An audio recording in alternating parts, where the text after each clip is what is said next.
Hello students, मैं अरविंद चौधरी आपके YouTube channel maths लक्ष्य में आपका पुनः स्वागत करता हूं। आज हम क्लास 10th के मैथ्स में स्टडी करेंगे चैप्टर 2 को, जिसमें कि एक्सरसाइज 2.2 चैप्टर है बहुपद पॉलिनोमियल्स। इसमें एक्सरसाइज 2.1 हम पिछली वीडियो में कर चुके हैं और उससे पहले पूरा चैप्टर 1 को हम स्टडी कर चुके हैं। तो देखिए यहाँ पर बहुपद के शून्यकों एवं गुणांकों में संबंध। सबसे पहले एक टॉपिक हम बेसिक्स इसका क्लियर कर लेते हैं कि एक्सरसाइज 2.2 में हमें पढ़ना क्या है। तो बहुपद के शून्यकों और गुणांकों में संबंध, यहाँ पे इस टाइप के क्वेश्चन भी आएंगे। तो एक मान लीजिए एक द्विघात समीकरण हमने यहाँ पे ले लिया, एक बहुपद हमने ले लिया यहाँ p x equal to a x square plus b x plus c, और ये हमने मान लिया कि माना दो शून्यक, क्योंकि किसी द्विघात समीकरण के दो ही शून्यक होते हैं। ध्यान दीजिएगा कि किसी बहुपद के जितनी घात होती हैं उतने ही उसके शून्यक भी होते हैं। दो शून्यक अल्फा तथा बीटा हैं। तो इन शून्यकों का योग अगर हम यहाँ से ज्ञात करें, जो कि अल्फा प्लस बीटा हो जाएगा, तो ये आता है यहाँ से माइनस बी बटे ए। अब देखिए बी क्या है, एक्स का गुणांक, तो यहाँ लिखेंगे माइनस एक्स का गुणांक। ये एक्स चाहे पहले दे दे या बाद में, इस चीज़ का कोई फ़र्क नहीं पड़ेगा। जब वहाँ हम क्वेश्चन करेंगे तो अब वहाँ इस चीज़ को देखेंगे। कई बार एग्ज़ाम में क्वेश्चन को घुमा फिरा कर देता है, पहले बी एक्स दे दिया, बीच में एक्स स्क्वायर दे दिया, बाद में दे दिया। तो मेनली देखना क्या है कि अल्फ़ा प्लस बीटा जब भी हमें निकालना है तो माइनस एक्स का गुणांक करना है और बटे में एक्स स्क्वायर का गुणांक करना है, जो कि ए है। ए एक्स स्क्वायर का गुणांक करना है, ठीक है। फिर हमें एक और दूसरी चीज़ भी हमें यहाँ से पता होनी चाहिए, शून्यकों का गुणनफल अल्फ़ा इंटू बीटा, ये होता है सी अपॉन ए। इसमें माइनस नहीं होता, ये प्लस होता है। सी क्या है, ये वाला अचर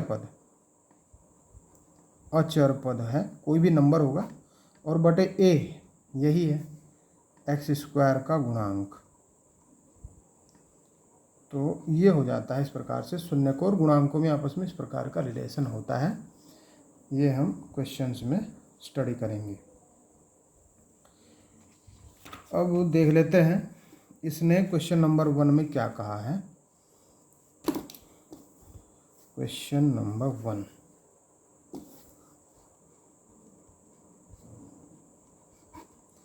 इसने कहा है कि निम्न द्विघात बहुपदों के शून्य ज्ञात कीजिए और शून्यकों तथा गुणांकों के बीच के संबंध की सत्यता की जांच भी कीजिए। तो इसने फर्स्ट दिया है, नोट कर लेते हैं फर्स्ट को, x square minus 2x minus 8 ये दिया है। तो देखिए यहाँ से हम इसके फैक्टर करेंगे। फैक्टर करने हमसे आते हैं, 9th में हम इसको स्टडी कर चुके हैं कि किस प्रकार से फैक्टर करते हैं। अगर नहीं समझ में वहाँ आए थे तो हम यहाँ पे समझ सकते हैं। देखो कैसे, ये जो 2 है इसको हम, इसका प्लेस हमने छोड़ दिया, क्योंकि हमें इसके 2 हिस्से करने हैं। कुछ जोड़कर, किसी संख्या में कोई संख्या जोड़कर अथवा घटाकर हमें ये 2 लाना है और फिर इसको फैक्टराइज करना है। 2 कैसे, देखो यदि ये प्लस है और ये सी माइनस है, ये हमेशा प्लस होना चाहिए, तब ये कंडीशन चलेगी जो मैं बोल रहा हूँ। ये सी माइनस है अगर, तो किसी संख्या में से कोई संख्या घटकर आना चाहिए। ये इस पर बिल्कुल डिपेंड नहीं करता, माइनस हो या प्लस हो, नहीं करता, इसी पे डिपेंड करेगा। तो देखो यहाँ है माइनस, तो 4 में से अगर हम 2 घटा दें, 4 में से 2 गए 2, और 4 दूनी होना चाहिए फिर इतना। अगर यहाँ भी कुछ ए है, यहाँ तो ए तो 1 है, यहाँ तो इन दोनों की मल्टीपल भी होती है। तो देखो यहाँ मान लीजिए ए है 1 और सी है 8, 1 और 8 की गुणा 8, तो उतनी गुणा भी आ जानी चाहिए। अगर यहाँ 1 ना होता, कुछ और होता, मान लीजिए 2 होता, तो 2 अट्ठे 16, तो फिर वहाँ गुणा करके 16 आना चाहिए था और अंतर 2 आना चाहिए था, लेकिन यहाँ तो 1 है, इस हिसाब से इसको कर लेंगे। X square minus 4x, x के अंदर गुणा कर देंगे, माइनस माइनस प्लस हो जाएगा, 2x हो जाएगा, क्योंकि x की गुणा हम दोनों में कर रहे हैं, -8। इन दोनों में से x बाहर लिया, बचा x -4, 2 बाहर लिया इन दोनों में से, कॉमन कहते हैं जिसको, x -4। अब फिर इन दोनों में से ही x -4 बाहर ले लेंगे, क्योंकि यहाँ भी एक फैक्टर है और यहाँ भी है, तो इन दोनों का कॉमन ये आ जाएगा। तब क्या बचा, यहाँ x बचा और यहाँ बचा 2 और बीच में बचा प्लस, तो ये प्लस का 2 बचा, तो ये 2 इसके फैक्टर हो गए। अब इन्हीं 2 फैक्टर को हम लेंगे और 0 के इक्वल हम रख देंगे इन्हीं को, x -4 बराबर 0 और x + 2 बराबर 0। यहाँ से x बराबर 4 आया है और यहाँ से आया है x बराबर -2। एक शून्यक ये आया तो दूसरा ये आया, इसलिए हमें शून्यक पता लग गए। शून्यक, एक 4 है तो दूसरा -2 है। क्लियर हो गई बात। अब जब शून्यक हमने ज्ञात कर ही लिए हैं, तब हमें इनके संबंध भी ज्ञात करने हैं। देखो किस प्रकार से हमारे पास है, दोबारा फिर एक बार समीकरण को ले लेते हैं, x² - 2x - 8। इसमें a कितना है, 1 है, b कितना है, -2 है, c कितना है, -8 है।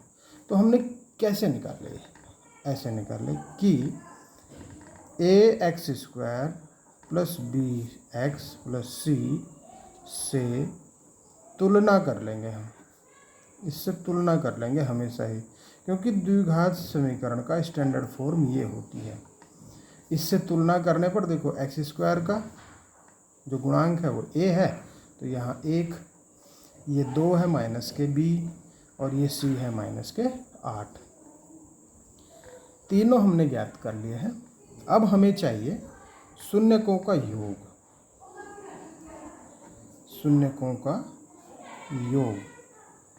योग होता है -b/a। माइनस पहले से है और इसमें भी है एक माइनस, बटे a में लिखना है हमें 1, तो ये हुआ +2। फिर है शून्यकों का गुणनफल, गुणनफल कर लेंगे, ये आएगा c/a। c है कितना, c है -8, a है 1, तो ये आ गया -8। अब यहाँ देखो चेक कर लेंगे, जो शून्यक हमारे पास आए थे क्या उनके हिसाब से ठीक है, तो बिल्कुल सही है, क्योंकि शून्यक 4 - 2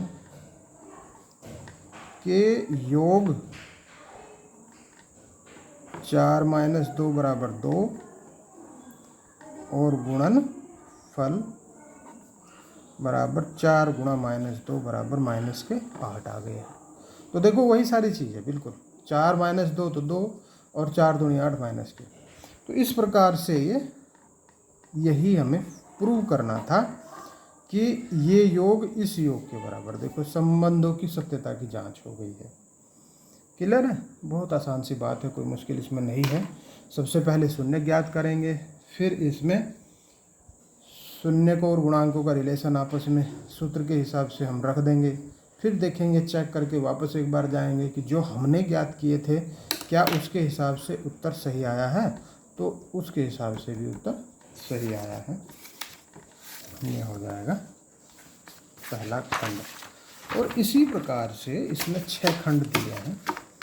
इन 6 खंडों को जो आपको ऐसे लगता है कि हमें सारे क्लियर कर लेने चाहिए, तो उतने ही खंडों को हम क्लियर कर लेंगे।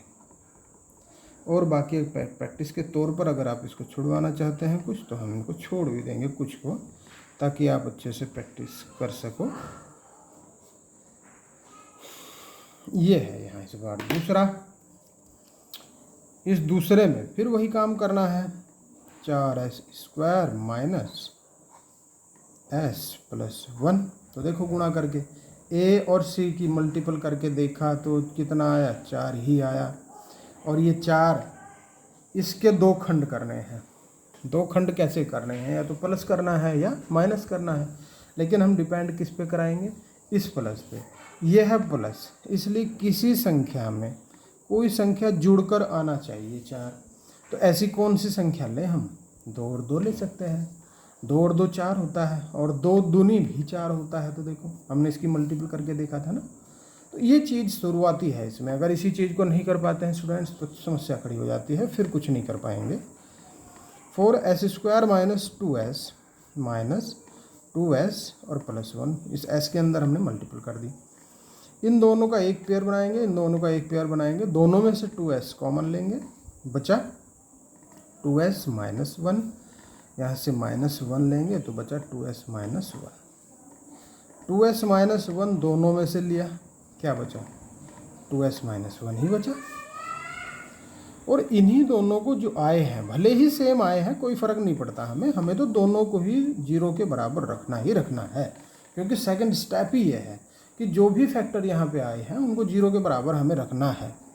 तब यहाँ से 2s बराबर 1 आया और s बराबर 1/2 आया। इसी प्रकार से यहाँ भी आया, और इसको भी हम शो करके दिखाएंगे।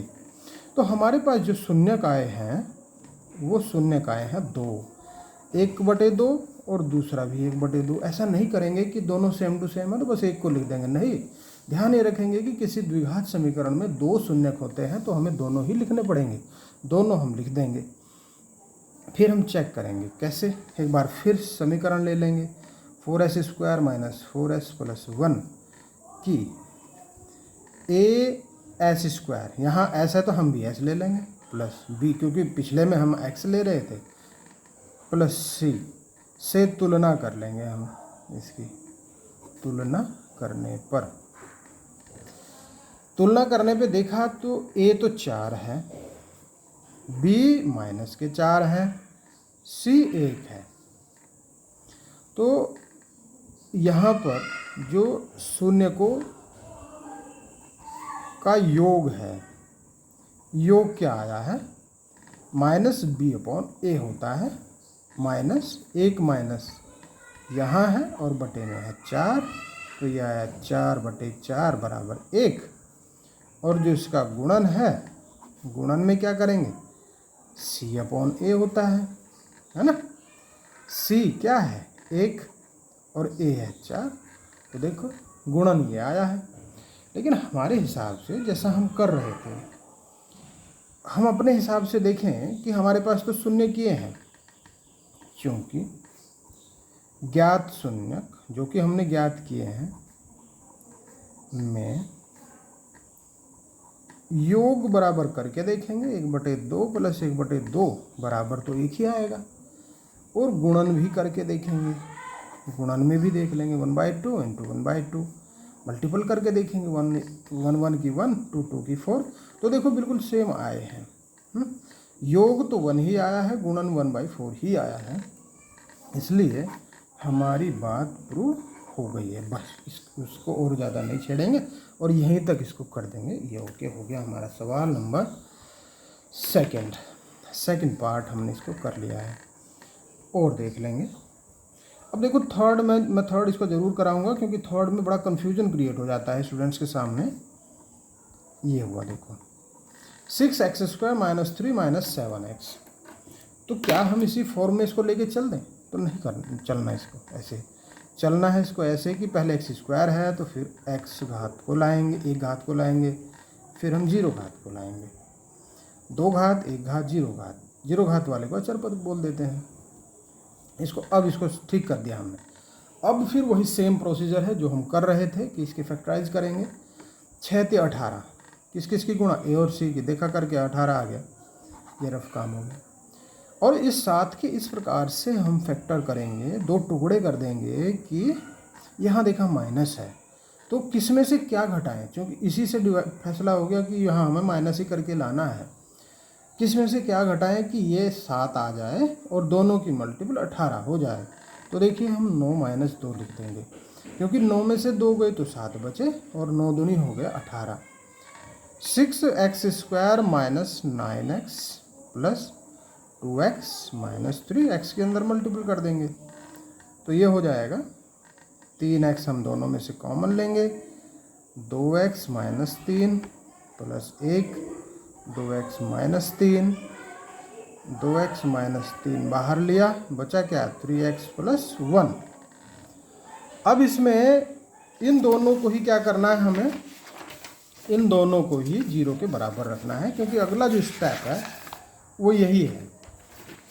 अगला स्टेप यही है कि हमें इनको कौन कौन से आए हैं, 2x माइनस 3 इक्वल टू 0 और 3x प्लस 1 इक्वल टू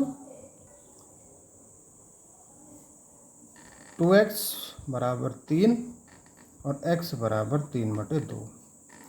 यहाँ से 3x बराबर -1 और x इक्वल टू -1/3, ये हो गया। 2 आए हैं शून्यक तो हम लिख देंगे शून्यक बराबर 3/2 और -1/3। अब हमें फिर वही काम करना है, हमें चेक करना है दोबारा से, फिर इसको एक बार से लिख लेंगे 6x² माइनस 7x माइनस 3। यहाँ पे देखो a आया 6, b आया -7 और c आया -3। क्या करेंगे, शून्यकों का योग करेंगे, ये आएगा -b/a माइनस एक माइनस यहाँ भी है, बटे में करेंगे a 6 तो ये आया 7/6। फिर करेंगे हम इन्हीं का गुणन शून्यकों का, ये हो जाएगा c/a। c है -3, a है 6 तो ये बना -1/2, क्योंकि 3 एकम 3 दूनी 6। फिर हम इसको चेक करेंगे कि जो हमने ज्ञात किए थे, ज्ञात शून्यक जो हमने अभी अभी ज्ञात किए हैं, ज्ञात शून्यकों में योग करके देखेंगे। हम योग करके देख लो, 3/2 और -1/3 का एलसीएम आएगा 6, 2 तिया 6, 3 तिया 9 माइनस कितना 2 बराबर 7/6। बिल्कुल सही आया है, यही आया है। और अब गुणन भी देखेंगे, ये आया है कितना, गुणन कितना आया था, देखो 3/2 और -1/3, तो देखो 3 से 3 गया, -1 ऊपर बचा, नीचे 2 बचा। तो यहाँ भी गुणन यही आया था जब हमने उसको सूत्र से किया था, और यहाँ भी यही आया है जो हमने ज्ञात किए थे उसके अकॉर्डिंग किया है। तो ये बात हमारी यहाँ प्रूफ हो गई, जो वो चाहता था वो उसे मिल गया। अब 4 पार्ट को हम इसमें कर लेते हैं। 4 है 4u² प्लस 8u।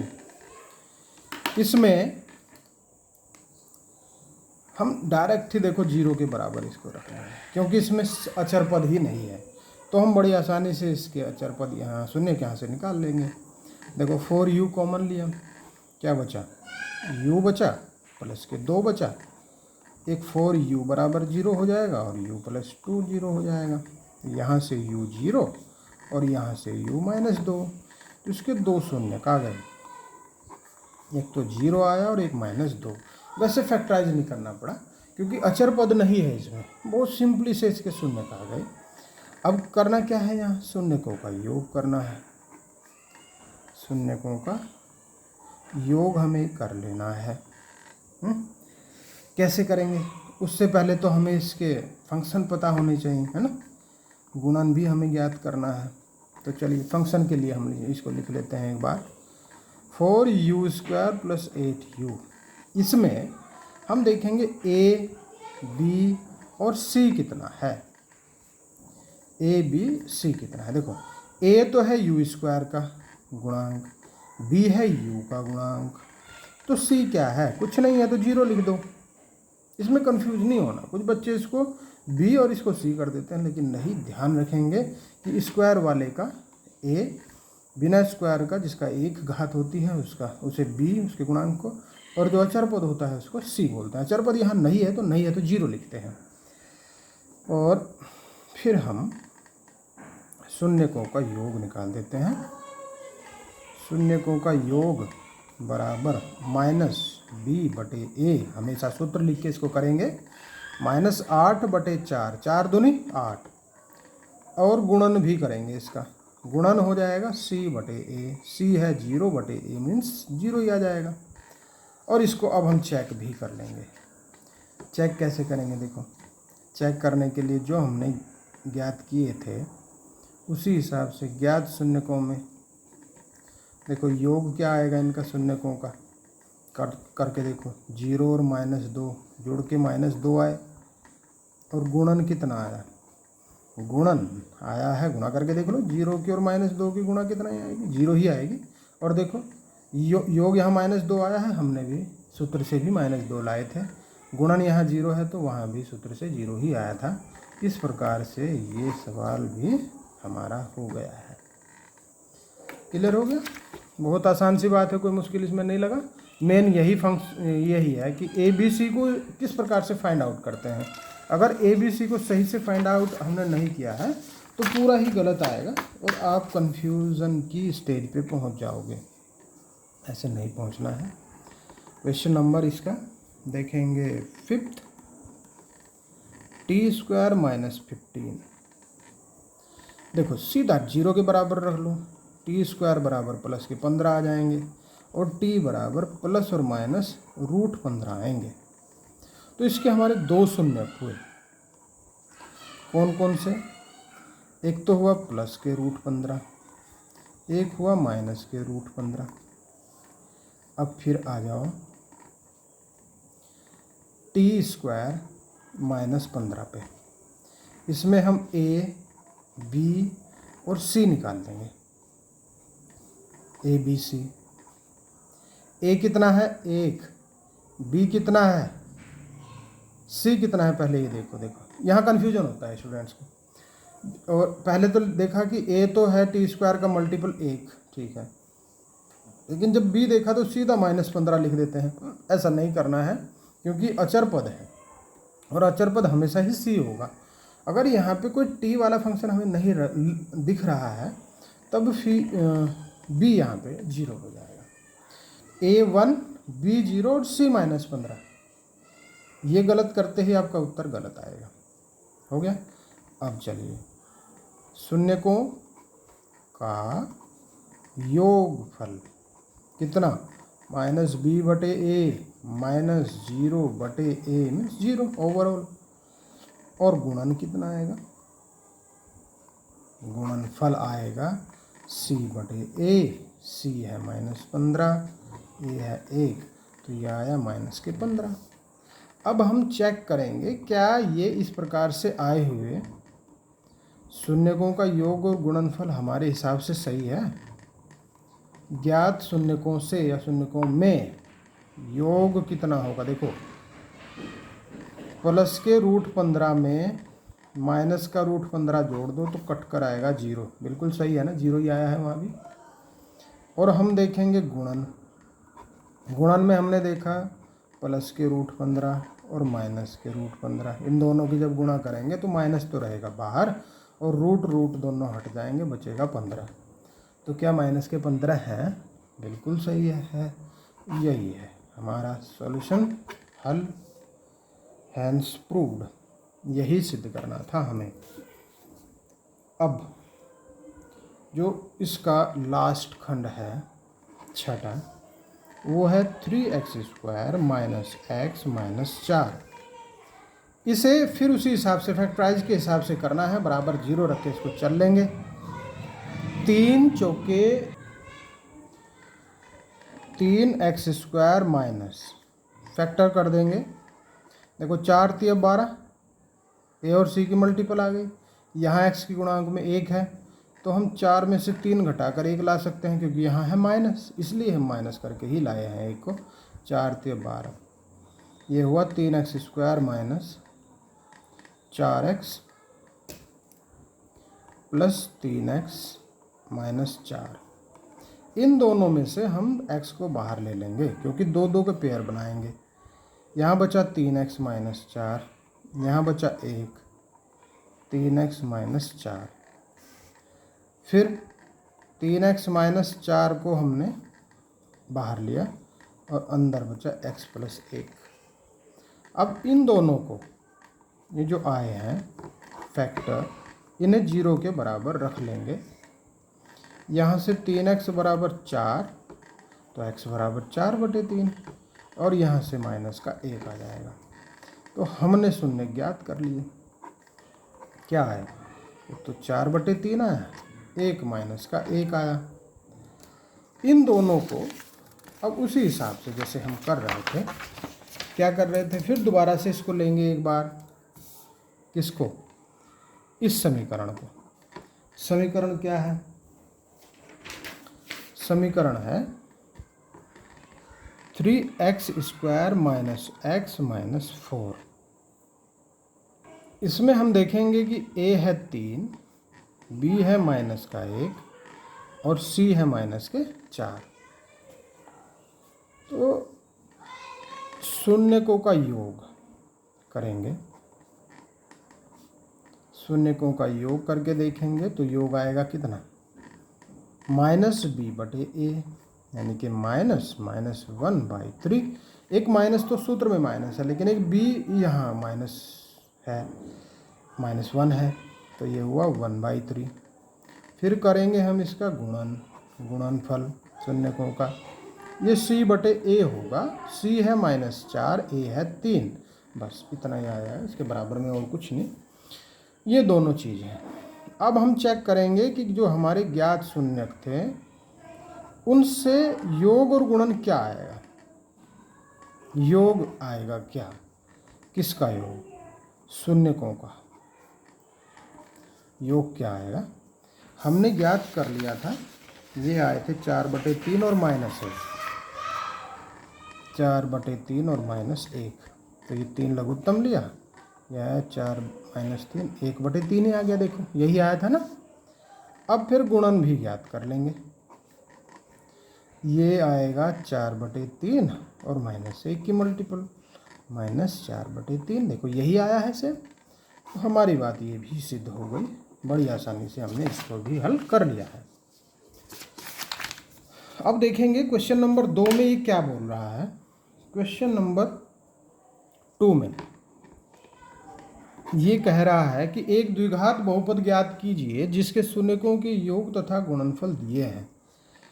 देखो, शून्यकों के योग और गुणनफल जब भी थे, इस चीज़ को याद रखेंगे कि ऐसे में हम बहुपद कैसे ज्ञात करेंगे, द्विघात बहुपद। तो एक सूत्र याद रखेंगे, द्विघात बहुपद बराबर होगा x² minus alpha plus beta into x plus alpha beta. अथवा ऐसे कह सकते हैं कि x² माइनस शून्यकों का योग, है ना, इंटू x और प्लस शून्यकों का गुणनफल। इस सवाल में दोनों ही चीज़ दी है तो बड़ी आसानी से हल हो जाएगा, कोई इसमें दिक्कत नहीं आएगी। देखिए फर्स्ट पार्ट को हम इसमें देख लेते हैं। इसने अल्फ़ा प्लस बीटा दिया है 1/4 और अल्फ़ा बीटा दिया है -1। तो यहाँ से द्विघात बहुपद आ जाएगा x² minus alpha plus beta, जो कि है 1/4 into x plus alpha beta -1। तो ये हुआ 4 लघुत्तम ले लेंगे, सही से कर लेंगे इसको बिल्कुल। वैसे तो यहाँ से भी रख देंगे, छोड़ देंगे तो चल जाएगा, लेकिन ठीक सा करके इसको दिखा देंगे। ये हो जाएगा 4x² माइनस x -1 1/4। इस फॉर्म में भी इसको रख सकते हैं, अथवा इस फॉर्म में भी सेम टू सेम भी इसको रख के दिखा सकते हैं, तो भी कोई ऐसी बड़ी समस्या इसमें नहीं लगेगी। ठीक है, तो ये हमारा हो गया। दोनों हल दिखा सकते हैं, कोई दिक्कत नहीं है। सेकंड देखिए, सेकंड है अल्फ़ा प्लस बीटा। किसे बोल रहे हैं हम? योग को। कितना है? √2 सेकंड में और अल्फ़ा बीटा गुणा है 1/3। तो यहाँ से द्विघात बहुपद आएगा x² minus alpha plus beta into x plus alpha beta. x² तो x² ही रहेगा, अल्फ़ा प्लस बीटा है √2x और प्लस 1/3। अगर हम इसको यही छोड़ दें तो देखो ये भी ठीक है, बट हम इसको ऐसे कर लेंगे कि 3 लघुत्तम लेंगे और ये हो जाएगा 3x² माइनस 3√2x और प्लस 1। यहाँ भी इसको छोड़ेंगे तो ये यहाँ भी ठीक है। अब ये समझ लो कि ये 3 बटे में है तो 1/3 बाहर रहेगा, अंदर वाला ये रहेगा, तो ये इस फॉर्म में भी आ जाएगा। ऐसी कोई समस्या इसमें नहीं रहेगी। ये भी हो गया। और देखो और हो जाएगा। और इसमें खंड दिए हैं 6 में से 2 हमने कर लिए हैं और थोड़ा सा डिस्कस कर लेते हैं। 1-2 खंड को और भी क्लियर हो जाएंगे ना सारे। थर्ड है, जैसे थर्ड है alpha plus beta equal to 0, alpha beta बराबर √5। तो शून्यक द्विघात बहुपद बराबर x² minus alpha plus beta into x plus alpha beta. x² minus alpha plus beta 0 आया है प्लस √5, तो ये हो जाएगा x² प्लस √5 बस, क्योंकि 0 से तो पूरा 0 हो गया और यही इसका आंसर आ जाएगा। और देख लो चौथे खंड में क्या है। चौथे में दिया है अल्फ़ा प्लस बीटा भी 1 और अल्फ़ा बीटा भी 1। तो द्विघात बहुपद क्या बना? द्विघात बहुपद सेम हम इसको लिख देंगे इस सूत्र को और इसमें रख देंगे x² माइनस अल्फ़ा बीटा की तरह 1 इंटू एक्स और प्लस 1, तो ये बन जाएगा x² माइनस एक्स प्लस 1। पांचवा देखो अल्फ़ा प्लस बीटा दिया है -1/4 और अल्फ़ा बीटा 1/4। तब द्विघात बहुपद हो जाएगा x² माइनस के 1/4x प्लस 1/4, है ना। सूत्र ये जरूर लिखोगे, हर बार में सूत्र ये लिखना ही लिखना पड़ेगा आपको। और इसको फिर हल कर दो, x² ये प्लस 1/4x और प्लस 1/4। तो क्या करेंगे, 4 लघुत्तम ले लेंगे, ये 4x² प्लस x और प्लस 1 हो जाएगा।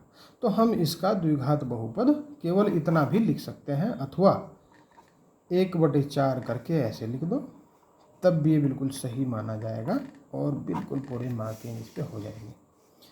छठे में क्या बोला इसने? छठे में अल्फ़ा प्लस बीटा 4 और अल्फ़ा बीटा 1। तो द्विघात बहुपद क्या बनी? द्विघात बहुपद बना x² माइनस 4x और प्लस 1 बस, क्योंकि इस सूत्र में हमने इसको सेम टू सेम रख दिया और ये आ गया। ठीक है, चलिए इस प्रकार से हमने एक्सरसाइज 2.2 को भी सॉल्व कर लिया है। हम नेक्स्ट वीडियो में मिलेंगे एक्सरसाइज 2.3 में और इसको अच्छे से स्टडी करेंगे और भी। तो देखिए जितने भी चैप्टर मैंने करा दिए हैं, पहला चैप्टर कराया है, दूसरे का 2.2 हमने कर लिया है। एक बार इसको रिवाइज करते चलेंगे ज़रूर, और एक बार वीडियो देखकर समझ में नहीं आया है तो दोबारा फिर इसको एक बार रिपीट करके देखेंगे, बहुत अच्छे से क्लियर हो जाएगा। Okay, thank you.